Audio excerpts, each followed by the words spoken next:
Siyanibingelela la kule channel ke la esichaza nje khona esihluba khona udluko ekhasini. Sithinta indaba lezi ezikusabisayo ezikwenza ukuthi wethuke mangabe ucabanga ukuthi ucabanga nje zicrossa nje umqondo wakho uthuke. Namhlanje ke udaba engizolithinta kakhulu udaba le favoritism basho njalo ngesilungu udaba le favoritism eyenzeka ekhaya manizalwa.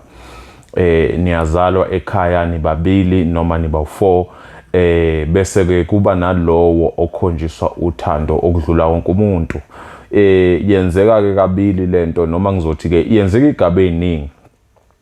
Kuba khona ukuthi ekhaya bathanda omunye ngoba bemthanda mhlambe ngoba umama ningazalwa ubaba oyedwa kusho ukuthi lo munye yena mangabe mbheka umkhomboza lo baba wayenza kahle bese kuthi mhlambe nina lo baba wenu lo owashiya umama noma owenza kabi umama nigcine senifela izono zakhe sewumuntu umama osethanda lo ubaba wathi noma sashona noma engasekho noma esesekhona athande lo omkhombisa obumnandi noma omenza acabenge kangcono. Lento ke yenzeka indlela eziningi. Kuyenzeka uthola ukuthi einganeni umama ezalayo zingabafana mhlambe zu2. Ngizoqala ngomama ngoba kubaba mhlambe soke sixoxe ngeninanga usikhulume nje ngomama ngoba umama uyena umuntu othi mayikhombisa uthando kube ukuthi uzizwa wemukelekile uzizwa usekhaya uthando kaMama ilono lakhe ekhaya. So kuzoba nengane ekhaya le ezothandwa noma ingenzi kahle ithandwe noma kungasikho ukuthi khona izinto efika nazo ezinhle noma ayisebenzi umsebenzi omuhle noma ayisebenzi nje impela isidakwa nje noma yini ithando lo ngane kuze kudlulele mhlawumbe kuyothandwa nengane yayo. Mangabe yona iba nengane ithando kakhulu leyo ngane ngabe ukuthi lezi zenu mani nezingane nina kube ngazuthi ayinakiwe. Kuyenzeka into njengaleyo. Umbuzo ke mhlawumbe ngabe umbuzo esingazama ukuphendula ukuthi kudalwa yini nanokuthi ke okunye singaphinde futhi sizama ukuthi sixwayise ukuthi ulwa kanjani nalento. Into nje kamayenzeka into yokuqala okumele yenze ukuthi uzama ukuthi wena ngesingawe uzamukele uyithande. Kunzima ke lokho ikakhulukazi kula abantu laba besimame ayebedinge ukuthandwa kakhulu ngoba vele abantu abakhandela ukuthi bakhonjiswe uthando. Uma ngabe bebona uthando lungekho ikakhulukazi kumama baye bebona ngathi balahliwe bona bese beqala benza izinto ezingekho right kanti umuntu une future enhle une future ekhanyayo. Yenzeka ekhaya ukuthi manzelwe ungathandeki nje wena ungathandwa ngoba mhlambe umama umkhumbuza ubaba wakho noma umkhumbuza abasekhakini la ophuma khona esibongeni sakobaba abebengazwani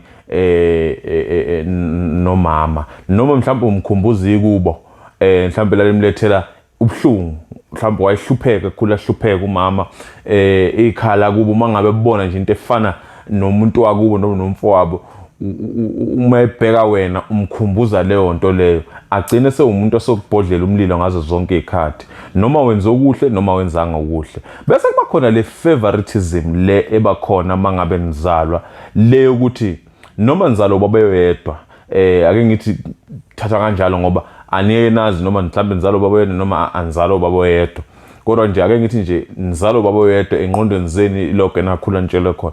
Bese kuba khona lo othi noma angafuni ukwenza izinto ezinhle kube ngazuthi nina ngathi manisebenza nimthengele impahla niphinde niyothengela ingane yakhe kungaba umuntu wesimame kungaba usisi kungaba ubhuti isikhathi esiningi mangomama kuye kube ngabafana kwabanye ke kodwa kuyahluka kuba ngamantombazana.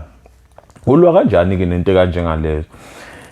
Ake ngiqale la umama kukhona ingane ongayithandi ngothando olinganayo nalezi ezinye leyo ngane uNkulunkulu uvamisa ukuyehlisela ibusiso uvamisa ukuyehlisela izinto ezinhle uvamisa ukuthi kube yiyona ekhanyayo ibe light phambi kwakhe kanje njengoba nje vele uma ngabe ukuthi umakhelwane wakhe awumthandi uvamisa ukuthi izinto zakhe zimhambele kahle ngesikhathi ungamthandi umkhweza ama-level, umupha ama-levels. Ngesikhathi wena uthi uyamzonda, ila uNkulunkulu azomthanda khona kakhulu, ngoba akanalo uthando lolakuthume lona ukuthi wena hambe ukunikezela loya muntu wami uthando. Wena ufika lapha umnikeza uthando olucwecwekile okungayilona lolu uNkulunkulu akuthume lona. Uthatha lonke uthando lakho nalo ulinikeza lowo muntu loyo one. Kuvamise ukuthi ke ingane njengalezo zingaphumeleli. Kuvamisile ukuthi kube yilaba esibafica emakhaya, umuntu athi hey mina nginomfowethu udokotela, mina nginomfowethu oyini ngani ngoba yena wakhula esentendeni yesandla, exposeke ezintweni ezimbi, izinto ezimenza ukuthi akhule beyindoda noma akhule beumama ngelinye ilanga ayimele naye ngesingayi. Abantu abanjalo ke abavamisile ukuphuma ekhaya, bavamise ukungaphuma ekhaya, bavamise ukuba yila abantu obafica ekhaya abakuhluphayo, abathukayo, abenza yonke into.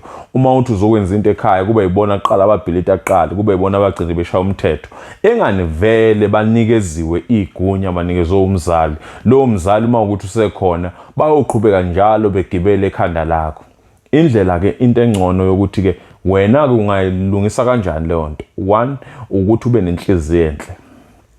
Wena ube nenhliziyo enhle, kodwa ungavumi ukuthi leyo nhliziyo enhle igcine isithatheka njengenhliziyo ekwenza ukuthi ube yisilima. Ake ngiyibeke kanjalo lento ngoba phela umuntu oyisilima umuntu othi mayisebenza yena yakhe ingane ayigqoki, ezabanye ingane ziyagqoka.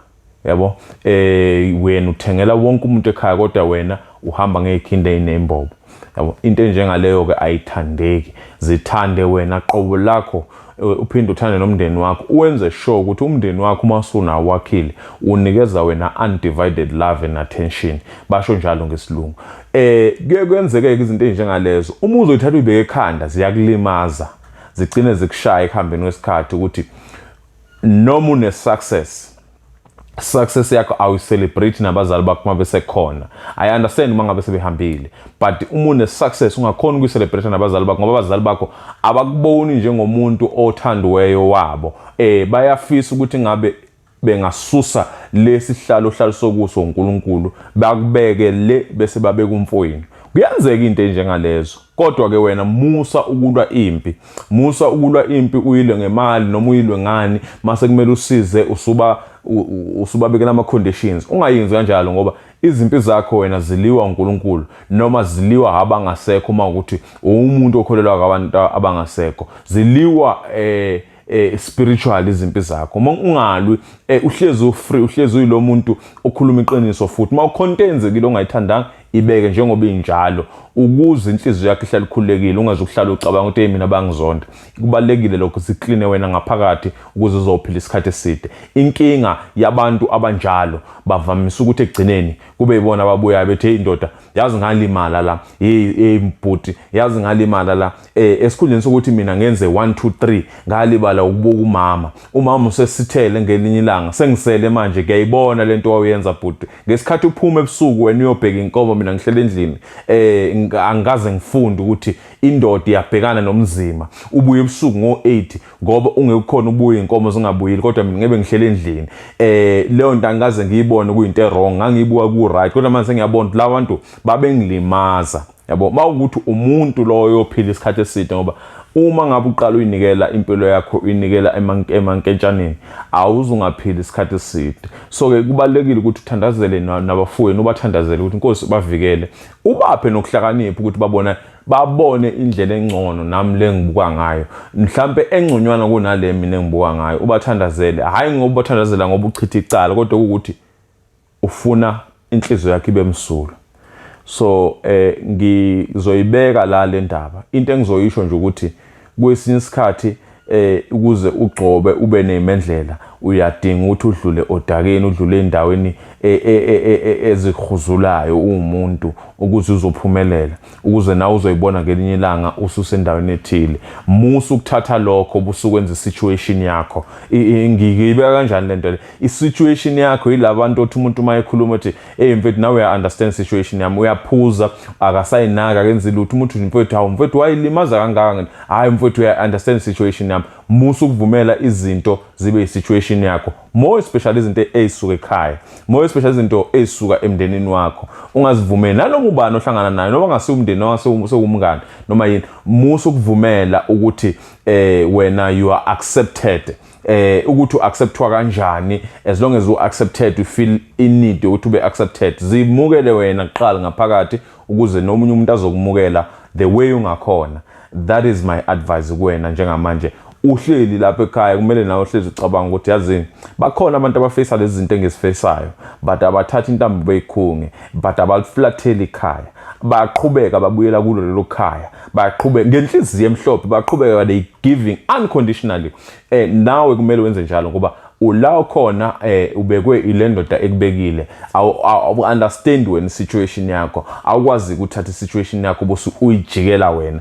uNkulunkulu sekujikele wena, all you need to do is to drive the direction le uNkulunkulu akunikeze yona. Musu ukuvumela umuntu wangaphandle akutshela ukuthi wena yenzani. Musu ukuvumela umuntu ongekho inside wena akutshela ukuthi wenzani. Noma ngabe kuyigazi lakhe ehamba kuma veins wakho, you are sharing the very same DNA naye, but the most important thing is that you are important before everyone else, and that is how impilo yakhe ezoqhubeka ngakhona. Ngiyahleba lento nginhlebela yona ibalekile, ngiyazi ukuthi ikhona izomthinta, ngiyazi ukuthi ikhona ezomvuselela, ngiyazi ukuthi ikhona ezomenza avuke ayithintithe agqoke abheke phambili alwe nempi, ngoba siyalwa la emhlabeni. The most important thing is that you don't fall down and never wake up. You fall, but falling shouldn't be your reason for not waking up. You should fall and be happy to wake up and stand and fight leyo mpileyo uqhubekele phambili. That is important. That is the message that I'm giving you. This channel is all about you. It's all about how you handle yourself and what are the things that you should be looking at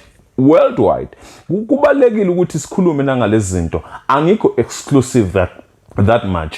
Ngiyawumukela umbono wenu, noma kukhona mhlambe udaba enifuna ngilithinte lolu nina olundlayo ngaphakathi enilidingayo ukuthi liphume ngaphandle. Politically siyazama ukuthi singaqoba amakhona singaze sisuse ku YouTube, kodwa into ebalekile ukuthi sizama ukuthi sikhulisane, and masikhula kanje nizawubona izinto eziningi zizakwenzeka. Ngibonge kwabasubscribile, ngiyabamukela, ngithi kubona God bless, uNkulunkulu abengapheko ebanakekele, ebapha amandla nokuthi bakhona ukuviewa la. Into ebalekile ingane zakwethu ukuthi njengamanje ngithi bye bye. Ngiyanicela nithinta ibhathini elibomvu, nithi subscribe, bese emva kalokho niya like and share, nenze yonke into bese niya commenta. Bafowethu uvusi mamdonini lo yababheca bafana ngoba inyama bengayidlangazele esephalipana udlengane uyaphangela utifile mntana mabhongeni nokhipha bengaphansi washo bengaphezulu. Yimi ke lowo ngiyagcina la. Bye bye.